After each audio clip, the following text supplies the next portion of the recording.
الله نحمده ونستعينه ونستغفره ونؤمن به ونتوكل عليه ونعوذ بالله من شرور أنفسنا ومن سيئات أعمالنا من يهده الله فلا مضل له ومن يضلل فلا هادي له وأشهد أن لا إله إلا الله وحده لا شريك له وأشهد أن محمدا عبده ورسوله أرسله بالحق بشيرا ونذيرا فقد قال الله تعالى في كلام المجيد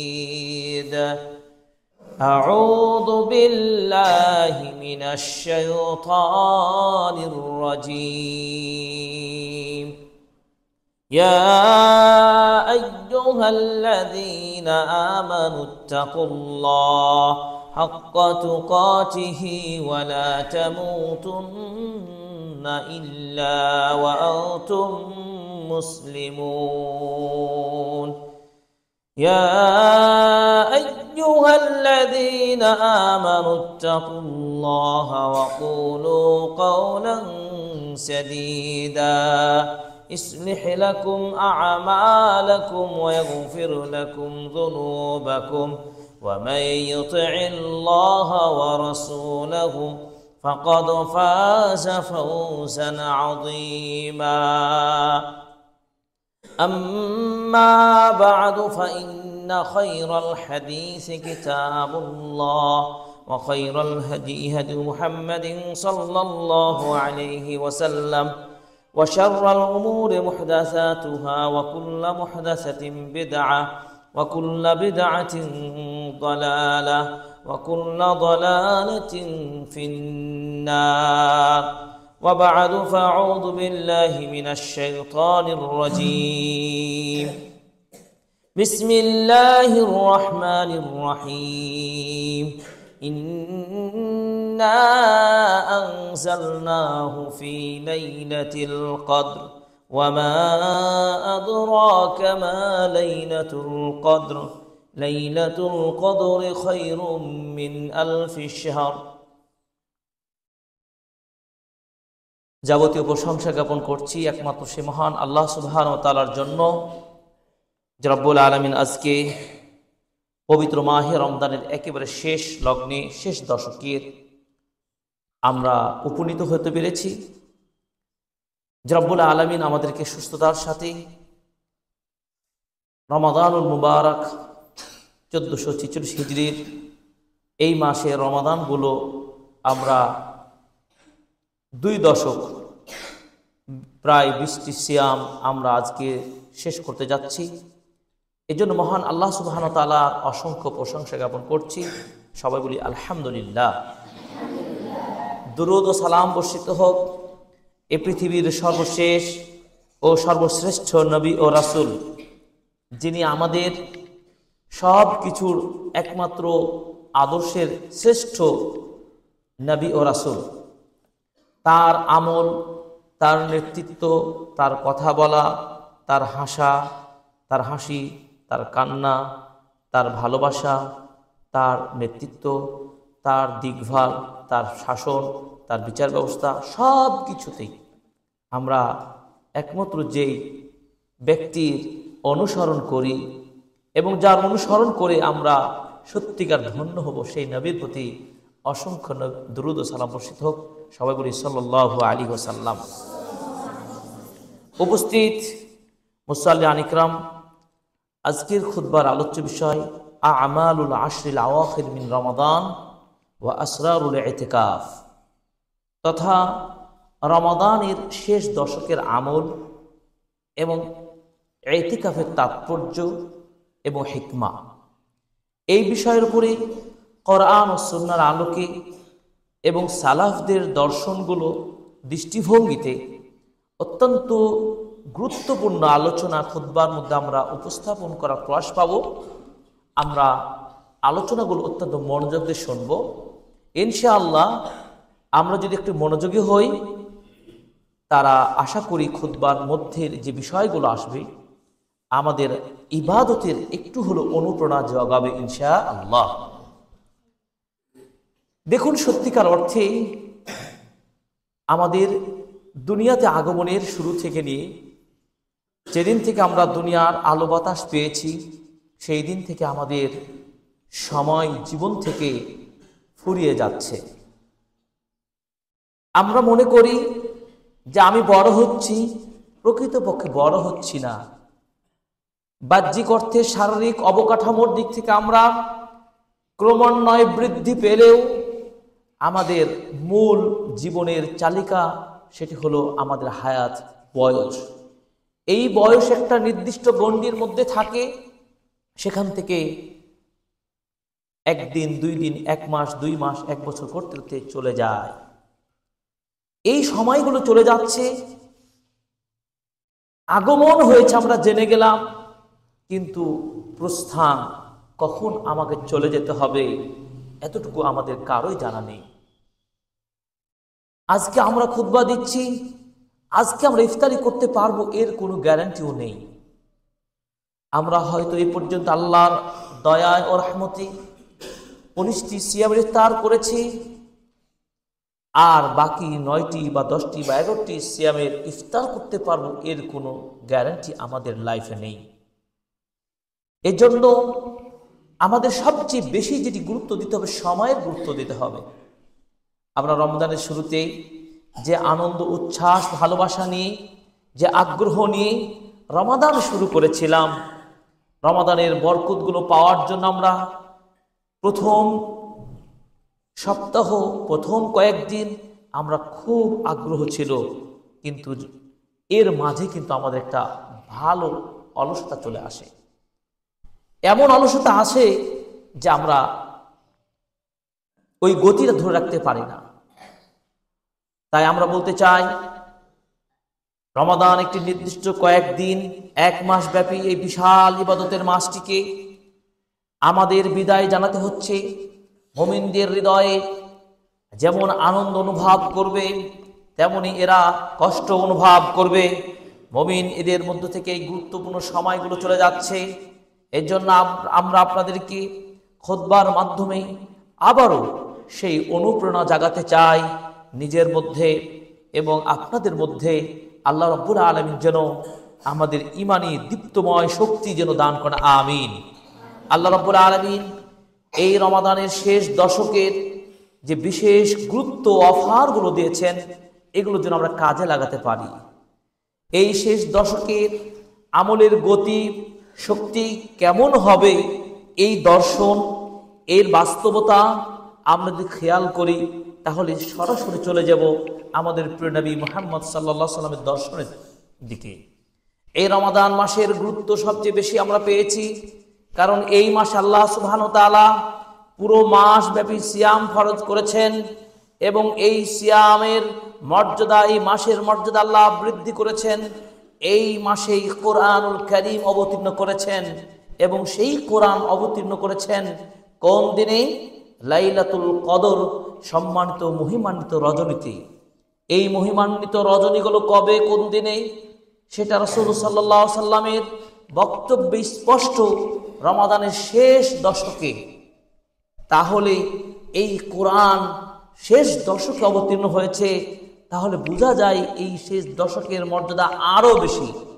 পুরো রমজানের যেমন গুরুত্ব বেশি, তার চেয়ে আরো বেশি গুরুত্ব প্রমাণ করে রমাদানের শেষ দশকের গুরুত্ব। কেন?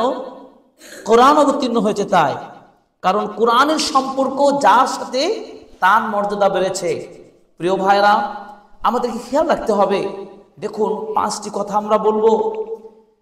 কোরআন অবতীর্ণ করেছেন আল্লাহ সুবহানাহু ওয়া তাআলা জিবরিল আমিনের মাধ্যমে। জিবরিল আমিন কোরআনের ওহীটা নিয়ে আসার কারণে সকল ফেরেশতাদের মধ্যে তার মর্যাদা বেশি না কম? বেশি। এরপরে এই কোরআন কার উপর অবতীর্ণ হয়েছে? শেষ নবীর প্রতি অবতীর্ণ হয়েছে, মুহাম্মদ সাল্লাল্লাহু আলাইহি সাল্লামের উপরে কোরআন অবতীর্ণ হওয়ার কারণে আমাদের নবীর সম্মান কম না বেশি? অনেক বেশি। যা পৃথিবীর যতগুলো নবী রাসূল এসেছেন সব নবী রাসূলগণের উপরের সর্দার, সাইয়্যিদ, নেতা, আখিরি পয়গম্বর এবং শ্রেষ্ঠ মর্যাদায় ভূষিত হয়েছেন আমাদের নবী এই কোরআনের কারণে। এরপরে এই কোরআন কোন উম্মার উপর অবতীর্ণ হয়েছে? 3 নম্বর, উম্মতে মুহাম্মদের উপরে। এই উম্মার উপরে কোরআন অবতীর্ণ হওয়ার কারণে এই পুরো উম্মার সম্মান মর্যাদা বেড়েছে। এই জন্য আল্লাহ তাআলা সূরাতুল আলে ইমরান বলছেন, কুনতুম খায়রা উম্মাতিন উখরিজাত লিন-নাস, তোমরাই হলে সবচেয়ে শ্রেষ্ঠ উম্মাহ। আলহামদুলিল্লাহ। কিসের কারণে? কোরআনের কারণে। 4 নম্বর, এই কোরআন কোন মাসে অবতীর্ণ হয়েছে? রমাদান মাসে কোরআন অবতীর্ণ হয়েছে। এই জন্য অন্যান্য মাসগুলোর চেয়ে রমাদানের গুরুত্ব বেশি। কিভাবে? এই রমাদানকে সাজানোর জন্য আল্লাহ রাব্বুল আলামিন রমাদানের গুরুত্ব আল্লাহ এত বেশি দিয়েছেন যে এই মাসে আল্লাহ তাআলা প্রতিদিন তার অসংখ্য বান্দাদেরকে ক্ষমা ঘোষণা করেন। সুবহানাল্লাহ। জাহান্নামের দরজাগুলো বন্ধ করে দেন, জান্নাতের দরজাগুলো খুলে দেন, শয়তানদেরকে আটকে রাখেন এই রমাদান মাসের বরকতে। এই জন্য রাসূল সাল্লাল্লাহু আলাইহি ওয়াসাল্লাম বলেছেন, শাহরুন আযীম ও শাহরুন মুবারাকুন, রমাদান হলো বরকতময় মাস, রমাদান এক বিশাল মাস। কিসের কারণে?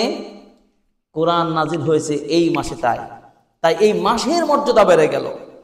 5 নম্বর হলো এই কোরআন অবতীর্ণ হয়েছে রমাদানের শেষ দশকের লাইলাতুল কদর রজনীতে, তাই এই রাতের এই দশকের মর্যাদা আরো বেশি বেড়ে গেল। সুবহানাল্লাহ। এবার বলুন তো, আল্লাহ তাআলা এই জন্য বলেছেন, আউযু বিল্লাহি মিনাশ শাইতানির রাজীম, ইন্না আনজালনাহু ফি লাইলাতিল কদর ওয়া মা আদরাকা মা লাইলাতুল কদর, লাইলাতুল কদরি খায়রুম মিন আলফি শাহর। আল্লাহ পাক বলছেন, এই কোরআন আমি লাইলাতুল কদর, কদরের রজনীতে অবতীর্ণ করেছি। আপনি কি জানেন লাইলাতুল কদরটা কি? সেই মহিমান্বিত রজনী কি? আল্লাহ উত্তর দিয়ে বলছেন, লাইলাতুল কদরি খায়রুম মিন আলফি শাহর,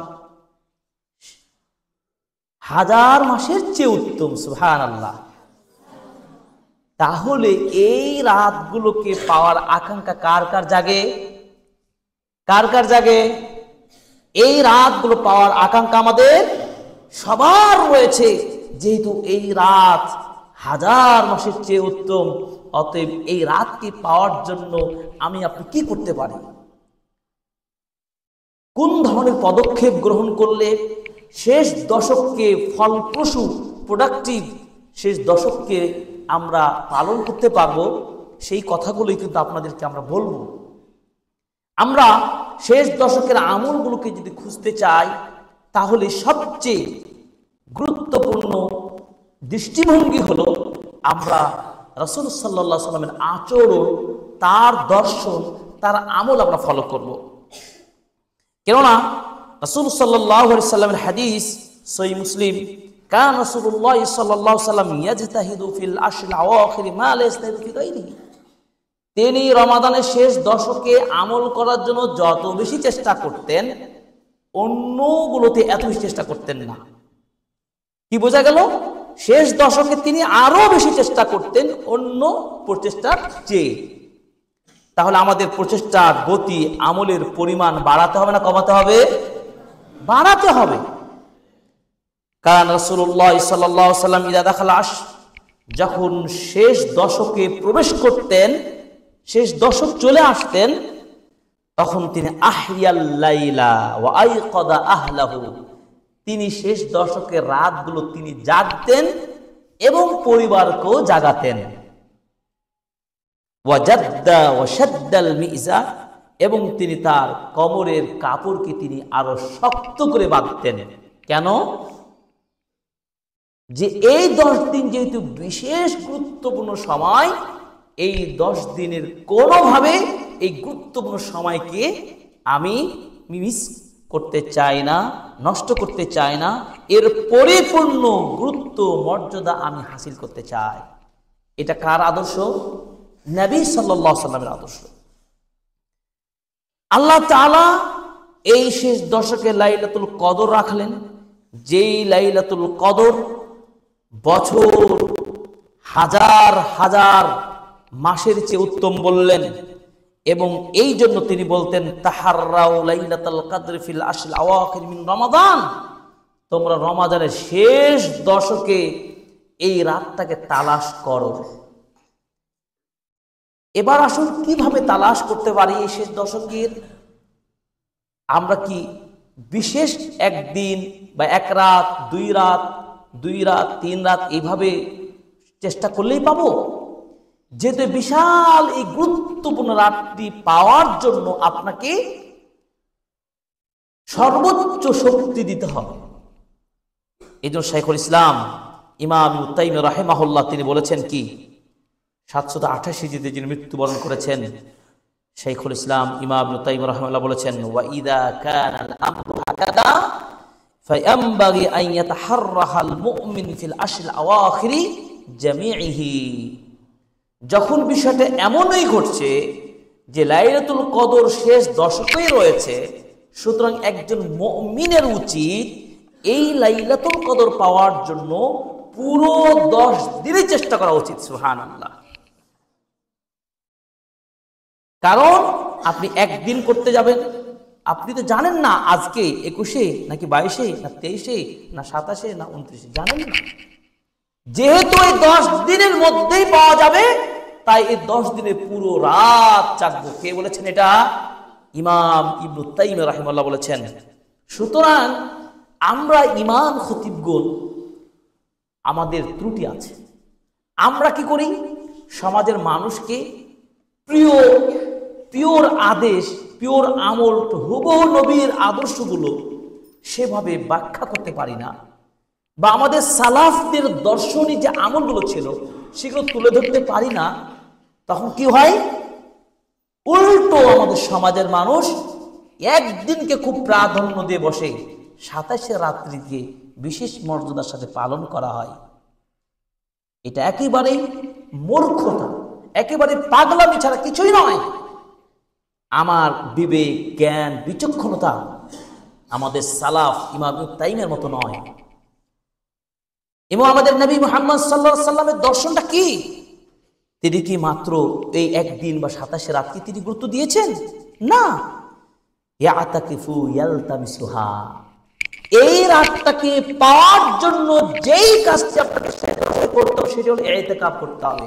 কি করতে হবে? ইতিকাফ করতে হবে। আর ইতিকাফ করার মধ্য দিয়ে ইয়ালতামিসুহা, আপনাকে খুঁজে বের করতে হবে কবে সেই রাতটা। ইতিকাফ মানে মসজিদের আপনি ইবাদতের জন্য নিজেকে একনিষ্ঠ ভাবে এক জায়গায় আপনি মসজিদে নিজেকে আবদ্ধ রেখে মানবীয় কাজ, কর্ম, গল্প, কথাবার্তা, বেশি পরিমাণে খাদ্য সব কিছু পরিহার করে নির্ভেজাল ইখলাসের পরীক্ষা দেওয়ার জন্য ইবাদতে যুক্ত হওয়া। কারণ আপনি এই বিশাল অফারটি পাওয়ার জন্য এইভাবে ছাড়া কখনোই সম্ভব নয়। আমার নবী যেহেতু এভাবে চেষ্টা করতেন, তাহলে আমি আপনি কোন ধরনের ইমাম হুজুর হলাম? আপনাকে বলে দিলাম যে ঠিক আছে, আজকে 27 রাত্রিতে আমাদের মসজিদে আজকে দ্বিতীয় তারাবি হবে, রাত জাগা হবে, এখানে ব্যবস্থা করা হয়েছে, রাতের খাবার আয়োজন করা হয়েছে। ওই কমিটি, ওই ইমাম, এরা সবাই মূর্খতার পরিচয় দিচ্ছে। বোঝা গেল? এজন্য রাসূল সাল্লাল্লাহু আলাইহি সাল্লাম তিনি বলছেন, ইন্নী ইতাকাফতুল আশর আউয়াল, আমি শেষ দশক ইতিকাফ করতাম, প্রথম দশক। আলতামিসু হাদিল লাইলা, তিনি প্রথম 10 দিন থেকে শুরু করতেন, ইহতিকাফের একটা টার্গেট নিতেন। কে নিতেন এটা? আমাদের নবী সাল্লাল্লাহু আলাইহি ওয়াসাল্লাম প্রথম 10 দিন তিনি খুঁজতেন। এরপরে তিনি বলছেন, আমি এরপরে মাঝের 10 দিনও চেষ্টা করতাম, ইহতিকাফে লেগে যেতাম। এরপরে তিনি যখন শেষ দশকে চলে আসলেন, তখন শেষ দশকে ইহতিকাফ করতেন। পরবর্তীতে রাসূল সাল্লাল্লাহু আলাইহি সাল্লাম তিনি রমাদানের 10 দিন, মধ্য 10 দিন এবং শেষের 10 দিন, মোট 20 দিন ইহতিকাফ করেছেন তার মৃত্যুর আগে। সেখানে আমরা কিভাবে মাত্র 1 দিন 2 দিন বা শুধুমাত্র বেজর রাত্রিগুলোতে, বেজর রাত্রিগুলোর হাদিস আছে, সেটাও সুযোগ আছে আমরা বলবো, কিন্তু আপনি বেজর রাত্রির মধ্যে আবার কাজ ছাট করবেন, এটি কিন্তু এই কথাটাই বোঝা যাচ্ছে এটাও মূর্খতা।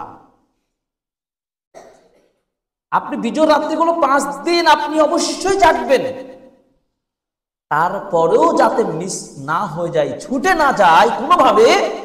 এই জন্য নবী সাল্লাল্লাহু আলাইহি সাল্লাম শেষ দশকের পুরো 10 দিনই তিনি ইবাদতের জন্য শক্তভাবে লেগে পড়তেন, ইহতিকাফ করতেন। এবং পরবর্তীতে তার স্ত্রীগণও কিন্তু ইহতিকাফ করেছেন। সুতরাং ইমাম নববী রাহিমাহুল্লাহ বলছেন, কদ আজমা আল মুসলিমুনা আলা আন্না আল ইতিকাফ মুতাআক্কিদুন ফিল আশরিল আওয়াখির মিন রমাদান। রমাদানের শেষ দশকে ইতিকাফ করার সুন্নতে মুআক্কাদা। আপনি ইতিকাফ কেন করবেন? আপনাকে প্রায় 11 থেকে 12টি পয়েন্ট বলবো, যে 11 থেকে 12টি পয়েন্ট আপনাকে উদ্বুদ্ধ করবে ইতিকাফ করতে। কারণ শেষ দশকের ফজিলত, গুরুত্ব, মর্যাদা পেতে হলে আপনাকে ইতিকাফের কোনো বিকল্প নেই, সোজা কথা। কারণ ইতিকাফ করতেন আমার নবী মুহাম্মদ সাল্লাল্লাহু আলাইহি সাল্লাম, আমাদের সাহাবীগণ ইতিকাফ করতেন, তারা শেষ দশকের এই অফারগুলো গ্রহণ করার জন্য। কারণ এই সময়গুলো ফুরিয়ে গেলে আপনি আগামীতে আর রমাদান পাবেন কিনা এর কোনো গ্যারান্টি নেই। ওসমান আফফান রাদিয়াল্লাহু তাআলা আনহু তিনি কবরের নিকট চলে যেতেন, যেই কবরের কাছে কবর জিয়ারত করলে মৃত্যুর কথা স্মরণ হয়, পরকালের কথা স্মরণ হয়। ওসমান রাদিয়াল্লাহু তাআলা আনহু কবরের পাশে দাঁড়িয়ে গিয়ে তিনি কবর জিয়ারত করতেন, আর চোখ দিয়ে কান্না ঝরে ঝরে পড়তো, এমনকি তার দাড়িগুলো ভেজে যেত। তাকে বলা হতো, ব্যাপারে কি ওসমান, জাহান্নামের কথা বললে আপনি এভাবে কান্না করেন না, কিন্তু আপনি কবরের পাশে আসলে, কবরের কথা শুনলে আপনি এত বেশি কান্না করেন, ব্যাপারটা কি? তিনি বললেন, আল কবরু আউয়ালু মানজিল মিন মানাজিল আখির ফা ইন্না যা মিনহু ফামা বাদু আইসার মিনহু। কবর হলো পরকাল জীবনের সব ধাপগুলোর প্রথম ধাপ। কবরে যদি কেউ মুক্তি পেয়ে যায়, তাহলে পরবর্তী আখেরাত, হাসর, এইগুলো ফুলসিরাত তার জন্য সহজ হবে। কবরে যদি মুক্তি না পায়, তাহলে তার হাসর কঠিন হবে, তার ফাইসালা কঠিন হবে, তার নাজাত পাওয়া আরও বেশি কঠিন হবে। তাই তো আমি কবর থেকে বাঁচার জন্য আমি ভয় করি, কবরকে প্রচুর ভয় করি, কিন্তু সেই কবরে আমি আপনি কখন যাব, কবে যাব, কেউ জানি না। এই জন্য আগামীতে রমাজান পাবো কি পাবো না, এই জন্য কবরের পরীক্ষায় যেন মুক্তি পাই, নাজাত পাই। এই জন্য আপনাদেরকে বলতে চাই, হায়াত দম ফুরে যাবে যে কোনো মুহূর্তে। এই জন্য শেষ দশককে আপনাকে এমনভাবে ইবাদতে লেগে যাবেন, সেই ইতিকাফ আপনি করবেন, যে ইতিকাফ আপনাকে অনেক উন্নত ইবাদতে, তাকওয়া অর্জনে এবং আল্লাহর একনিষ্ঠ বান্দা হওয়ার ক্ষেত্রে আপনাকে সহায়তা করবে, এবং আপনি বিশাল লাইলাতুল কদরগুলো পেয়ে যাবেন। কোনো ধরনের সংশয়, কোনো ধরনের ভয় ভীতি থাকবে না। অবশ্যই কোনো না কোনো একটা রাতে আপনি লাইলাতুল কদর পেয়ে যাবেন। অতএব এই লাইলাতুল কদরের সুযোগটা আপনি কোনোভাবে যেন ছুটে না যায়। এই জন্য রমাদানের শেষ দশকের সবচেয়ে বড় আমল হলো কি? ইতিকাফ। এর চেয়ে বড় আমল আর কিছুই নেই। যতই ওয়াজ করেন, যতই আপনি আমলের কথা, কারি আমলের কথা তুলে ধরেন, সেগুলো থাকবে, সেগুলো আছে, কিন্তু ইতিকাফ করলে আপনার সব আমল এর মধ্যে চলে আসবে ইনশাআল্লাহ। কিভাবে? আপনি কি জানেন ইতিকাফ রাসূল সাল্লাল্লাহু আলাইহি সাল্লাম করতেন, এই ব্যাপারে তিনি সবচেয়ে বেশি সতর্ক থাকতেন। তিনি দুনিয়ার সকল মুসলিম উম্মার তিনি একমাত্র প্রতিনিধি, আল্লাহর বিশেষ বান্দা, নবী ও রাসূল হয়েছিলেন। তিনি রাষ্ট্র পরিচালনা করতেন, মানুষের সমস্যার সমাধান করতেন, বিচার ফয়সালা করতেন, এত কিছু যুদ্ধ জিহাদ তার নেতৃত্বে হতো।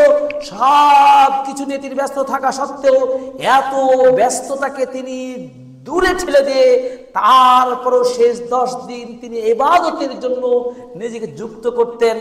আমি আপনি কত বেশি ব্যস্ততার মধ্যে রয়েছি। আমি কি মনে করি আমার চেয়ে নবীজির ব্যস্ততা কম ছিল? কখনোই নয়। আমরা একেবারে জিরো, আমাদের পজিশন অবস্থান একেবারেই নিচু। আমাদের নবী সাল্লাল্লাহু আলাইহি সাল্লাম সব কিছু করতেন। অতএব আমাদের কি উচিত নয় এইভাবে ইতিকাফ করায়, যাতে করে ইতিকাফ করার মধ্য দিয়ে আপনি আল্লাহর নবীর সুন্নাহর একজন ধারক হতে পারবেন। আপনি আল্লাহর সেই নিরবিচ্ছিন্নভাবে আল্লাহর সাথে সম্পর্ক করার অফার সুযোগ পাবেন। এই জন্য আপনাকে অবশ্যই মনে রাখতে হবে, এই শেষ দশকের সবচেয়ে বিশাল, সবচেয়ে বড়, সবচেয়ে আমল যেটি হলো, বিবেকবান ব্যক্তিগণ অবশ্যই এই 10 দিনে ব্যবসা বাণিজ্য, ব্যস্ততা, দুনিয়াবি ধান্দা সব কিছু ছেড়ে দিয়ে ইবাদত করার জন্য মাইল ফলক সময় হচ্ছে ইতিকাফের মধ্য দিয়ে শেষ দশককে কাটাতে হবে। কারণ শেষ দশকে ইতিকাফ করলে কি লাভ? ইতিকাফ করার কয়েকটি আপনার লাভের কথা বলবো। নাম্বার 1, জিয়াদাতু সিলাতিক ইলা ইমানিয়া বিল্লাহ। আল্লাহর সাথে আপনার ইতিকাফ করলে আল্লাহর সাথে ঈমানি সম্পর্কটা বৃদ্ধি পাবে। কারণ ইবাদতে ইতিকাফে বসেছেন কার জন্য? মহান আল্লাহকে একমাত্র তাকে স্মরণ করার জন্য। আপনি তার ধ্যানে ইবাদতে মগ্ন থাকবেন। এই কাজটি যদি করি, এই ঈমানটা বাড়বে কার? আমার ঈমানি সম্পর্ক আল্লাহর সাথে বৃদ্ধি পাবে। নাম্বার 1। নাম্বার 2, ওয়াল জাওয়ানিল ইবাদিয়্যা আল্লাতী তুযাক্কি নাফসাক। এই ইতিকাফ করলে আপনার সামগ্রিক ইবাদতের একটা পরিশুদ্ধতা, পরিচ্ছন্নতা সৃষ্টি হবে। আপনি গাফেল ছিলেন, আপনি অলস ছিলেন, আপনার ইবাদত ত্রুটি ছিল, সেই ইতিকাফ করার ফলে যেহেতু খাসভাবে নির্ভেজালভাবে আল্লাহর ধ্যানে পড়েছেন, আল্লাহর ধ্যানে ইবাদতে মগ্ন হয়েছেন, সুতরাং আপনার থেকে ওই অশুদ্ধতা, আপনার নিকট থেকে অলসতা, এই সবগুলো দূর হয়ে যাবে এবং এর ফলে আপনি দুনিয়াবি ফিতনা থেকে বেঁচে যাবেন। 10 দিনের ট্রেনিং তো হবে, ফিতনা থেকে বাঁচার জন্য আল্লাহর দিকে এগিয়ে আসার বিশেষ সুযোগ সৃষ্টি হবে। 3 নাম্বার, ইতিকাফ এমন একটি মহান সুযোগ, যেই সুযোগের ফলে আপনার মানবীয় সমাজের সাথে চলতে গিয়ে যে ত্রুটি বিচ্যুতিগুলো হয়েছে, কথাবার্তায় চলতে ফিরতে বিগত দিনে যে ত্রুটিগুলো হয়েছে, এই ত্রুটিগুলো সংশোধন করা সম্ভব হবে। এই জন্য আমরা আজকে একটি হাদিস বলবো। ইমাম তাবরানী রাহিমাহুল্লাহ তিনি তার কিতাবে হাদিসটি নিয়ে এসেছেন এবং ইমাম মুনজির রাহিমাহুল্লাহ হাদিসটিকে হাসান বলেছেন। রাসূল সাল্লাল্লাহু আলাইহি সাল্লাম বলেছেন, মাসালুল আলিমিল্লাযী ইউআল্লিমুন নাসাল খায়রা ওয়া ইয়ানসা নাফসাহু কামাসালিস সিরাজ ইউযিউ লিন-নাসি ওয়া ইয়াহরিকু নাফসাহু। ওই আলেমের দৃষ্টান্ত দিয়ে বলেছেন, ওই আলেম আপনাকে সাবধান হতে হবে।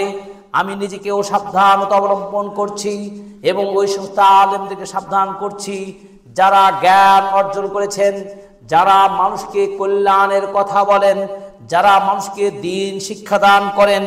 ওই আলেম মানুষকে ভালো ভালো কথা বলতে পারে, মানুষকে দ্বীন শিক্ষা দিতে পারে, আমলের কথা বলতে পারে, কিন্তু ওয়ায়ানসা নাফসাহু, সে নিজেরকেই ভুলে যায়। তার মানে আমি অনেক বড় বড় বক্তব্য দিলাম, কিন্তু আমার নিজের মধ্যে সেই আমল নেই, নিজের দিকে খেয়াল রাখি না, মানুষকে আমি ওয়াজ করে বেড়ালাম। এই আলেমের দৃষ্টান্ত কেমন? কামাসালিস সিরাজ, ওই দুর্গের মতো, ওই আলোকবর্তিকার মতো, ওই আলোর চেরাগের মতো, যেই চেরাগ যেই দুর্গ মানুষকে আলোকিত করে। আমি একজন ভালো বক্তা, ভালো আলেম, আমার বক্তব্য দিয়ে আপনাদেরকে আলোকিত করে গেলাম। আমার বক্তব্য শুনে আপনারা ইতিকাফ করা শুরু করে দিলেন, আমার বক্তব্য শুনে আপনারা দান খেলা শুরু করে দিলেন, আমার বক্তব্য শুনে আপনারাও ইবাদতে মনোযোগী হয়ে গেলেন। কিন্তু আমি মানুষকে আলোকিত করলাম, কিন্তু আমি নিজেকে পুড়িয়ে ছাই করে দিলাম। এটি কি সমাজের বাস্তবতা নয়? হাজার হাজার বড় বড় উলামা পাবেন, লক্ষ লক্ষ তাদের বক্তব্য ভাইরাল হবে, ভিউ হবে, কত কিছু ধান্দাবাজি, দুনিয়াবি ধান্দাবাজি, রাষ্ট্রীয় নীতি বলেন, কত কাজে কর্মে আমরা পাগলের মতো ছুটে বেড়াই, কিন্তু নিজের চরকায় তেল দিতে পারি না। এই হাদিসটাকে যখন আমি পড়ছিলাম, আমি খুব আফসোস করে বলছিলাম, সত্যিকার অর্থে আমরা আলেমরা এতটাই হীনমন্যতার মধ্যে রয়েছি, এতটাই পাগল হয়ে গেছি, আমরা মানুষকে ভালো ভালো কথা বলতে পারি কিন্তু নিজেরা করতে পারি না। এই জন্য আল্লাহ আশ্রয় চাই, হে আল্লাহ, শুধু কথাই নয়, আমরা যা বলি তা যেন নিজের মধ্যে আমল করতে পারি এবং আপনারাও যেন সেগুলো শিখে আমল করতে পারেন। আল্লাহ তুমি তৌফিক দান করুন, আমিন। ইতিকাফ করলে কি হবে?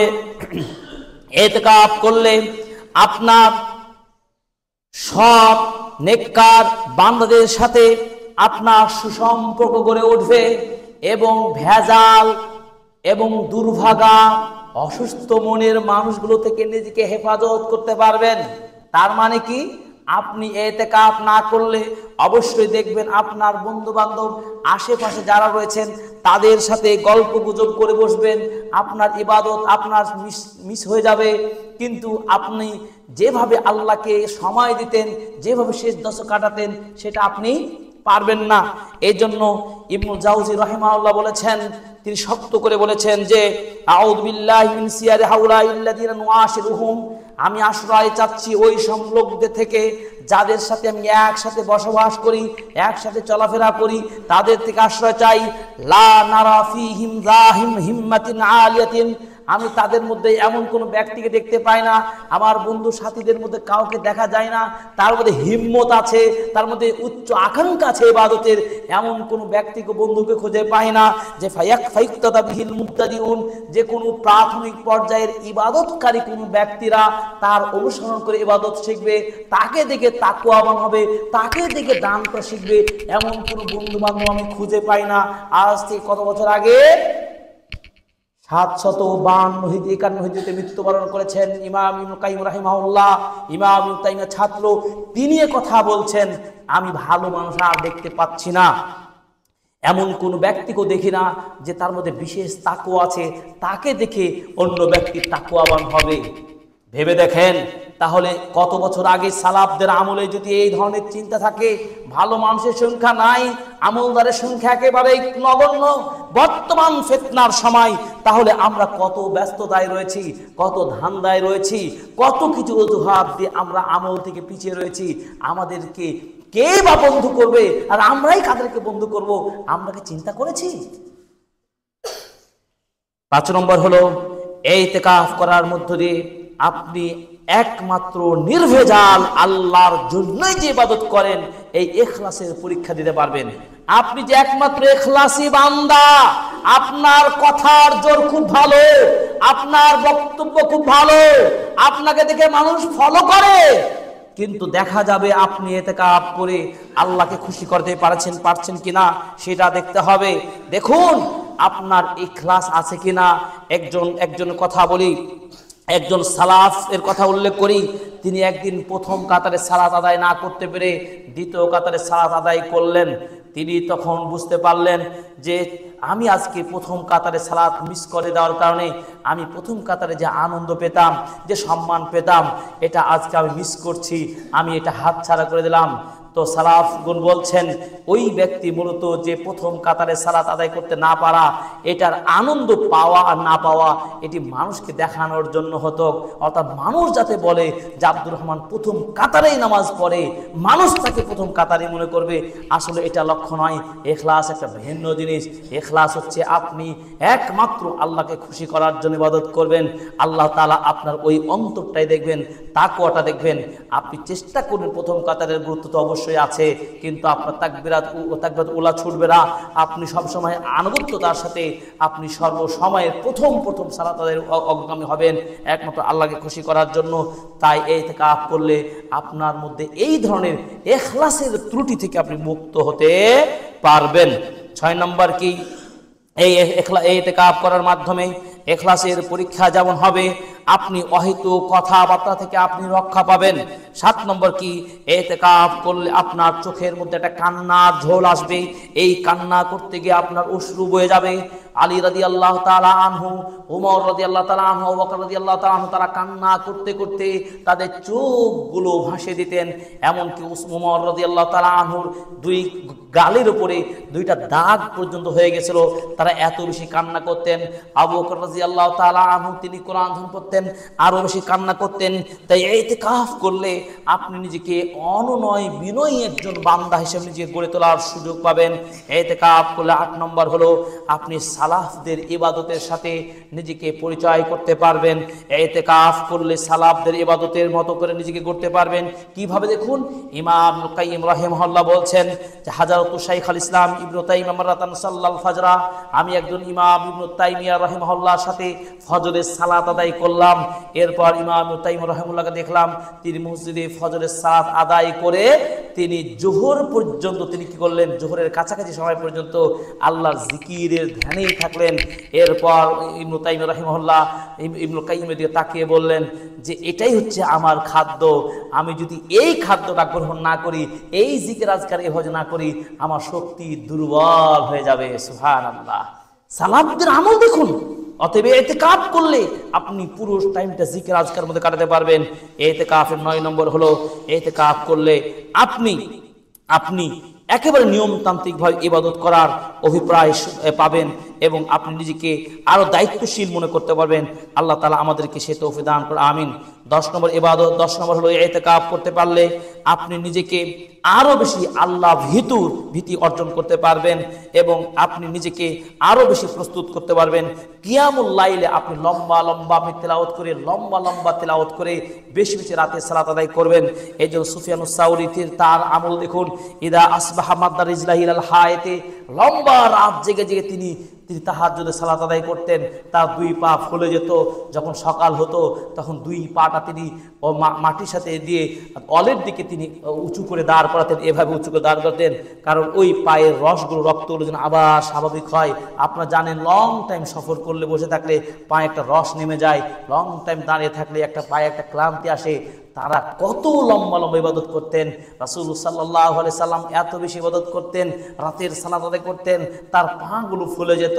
আয়েশা রাদিয়াল্লাহু তাআলা আনহা বলেন, ইয়া রাসূলুল্লাহ এত বেশি ইবাদত করেন আপনি, আপনার পূর্বের পরের সব গুনাহ মাফ, এরপরে এত ইবাদত করেন?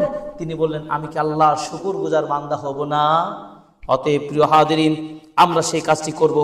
ইতিকাফ করার ক্ষেত্রে অবশ্যই এই কাজগুলো করলে আপনি সুবিধা পাবেন। ইতিকাফ অবশ্যই করবেন। ইতিকাফ করতে পারলে আপনি অতিরিক্ত খাদ্য গ্রহণ, অতিরিক্ত কথাবার্তা থেকে রক্ষা পাবেন, নিজেকে ইবাদত গুজার বান্দা করতে পারবেন। ইব্রাহিম আদহাম তিনি বলছেন, মান জাবাতা বাতনাহু, কেউ যদি পেটকে রক্ষা করতে পারে, জাবাতা দীনাহু, তার দিনকে হেফাজত করতে পারবে। অমান মালাকা জুআহু, কেউ যদি তার ক্ষুধাকে নিবারণ করতে পারে, তাহলে সে তার আখলাককে কন্ট্রোল করতে পারবে, রক্ষা করতে পারবে। সুতরাং আমরা কি করব? ইতিকাফ করব। রমাদানের শেষ দশকের বিশেষ আমলের সবচেয়ে বড় সুপার আমল হলো ইতিকাফ করুন। ইতিকাফ করে নিজেকে আল্লাহর ধ্যানে মগ্ন করুন এবং শেষ দিকে এসে আপনারা আরো বেশি দান খায়রাত করবেন, আল্লাহর রাস্তায় দান করবেন, সাদাকা করবেন। যারা যাকাত দেন তারা যাকাত দ্রুত আদায় করবেন, যারা দান করেননি অতি দ্রুত দান সাদাকা করবেন। এইভাবে আপনার শেষ দশকে বেশি জিকির আজকারের মধ্যে থাকবেন। আল্লাহ তাআলা আমাদেরকে কবুল করুন, আমিন। আল্লাহ তাআলা আমাদেরকে রমাদানের শেষ দশকে ফলপ্রসূ রমাদান পালন করতে তৌফিক দান করুন, আমিন। আল্লাহ তাআলা আমাদের ত্রুটি বিচ্যুতিগুলো ক্ষমা করুন, আমিন। আল্লাহ রাব্বুল আলামিন আমাদেরকে শেষ দশকের প্রতিটি মুহূর্তকে যথাযথ আদায় করার শক্তি দান করুন, আমিন। বারাকাল্লাহু লানা ওয়া লাকুম ফিল কুরআনিল আযীম ওয়া নাফা'না ওয়া ইয়্যাকুম বিল হাকিম ইন্নাহু রাউফুর রহিম।